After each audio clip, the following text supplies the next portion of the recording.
I met Emmett when we were in college together. We got married it was almost 5 months after we met. And the early years of our marriage were perfect. You know, all I ever wanted was to be a wife and a mom. And we got blessed with children right away, and we were living our dream. Once he started working, I thought things were gonna calm down and we'd have him around, but he just kept drifting further and further away. A few months before Emmett died, I started really thinking that something was wrong. I didn't feel the loving Emmett that I had always felt. When I look at pictures of Emmett, I almost look at myself like, what an idiot you were. You didn't have a clue. The rational side of my brain would be like, he doesn't want an older woman, he's got you. It's humiliating. Who wants to be the wife who wasn't enough? The night Emmett died, I sat there just tears running down my face, like, how am I supposed to fix this marriage when I really don't know what I'm doing wrong? I'm trying everything. Emmett said, hey, I'm gonna go run to Walgreens really fast, I'll be right back. I said, please don't go. I need you today. I need us. I need to figure out whatever is going on with you and me and fix it. The last thing he said to me, he said, no, don't tell me what to do, I'm going. At 1 a.m., 3 police officers said, there's been an accident and your husband Emmett has been shot and killed. So at the same second that I found out he was dead, I found out it was because he had been unfaithful. The hardest thing to hear was Kandi was holding Emmett in her arms as he died.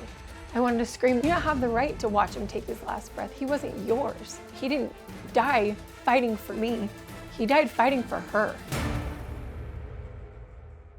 Well, Ashlee hasn't spoken to Kandi since the trial 4 years ago, and she has a restraining order against her that actually doesn't expire until the year 2026.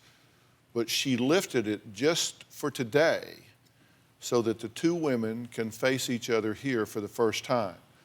Ashlee wants an apology from Kandi. We're going to see if that happens when we meet the mistress later. But first, I have some questions for Ashlee.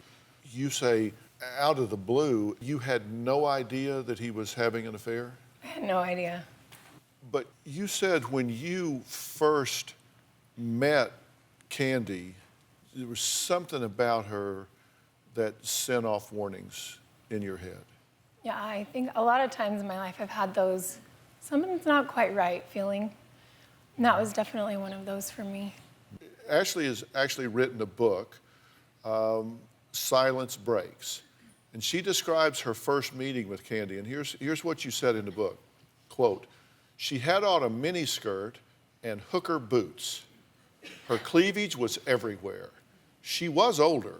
She looked like she was being paid for her, quote, not so professional services. I felt nauseous.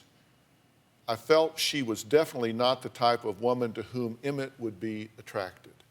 This was the first time you saw her, and that's when you said something didn't look right. She wasn't dressed the way you thought a professional woman would be dressed. Exactly. In a lawyer's office. And that night when he said, I'm leaving, I'm going to Walgreens to pick up prescription, and you said, don't leave, I need you really here with me. Did you think he was going off somewhere he shouldn't be, or did you think he was just going to run an errand? No, I knew he was going somewhere he shouldn't be because it had been kind of the same pattern for a couple weeks. But yet you had no idea he was having an affair. Where did you think he was going if this was a pattern and he was leaving unexpectedly? I thought maybe it was like a drinking thing or something like that.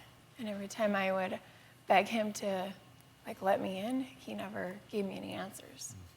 Then the next thing you know, you have police on your doorstep. Yeah. Do you have a story or a question for me? Click the link in the description and tell me what in the world is going on.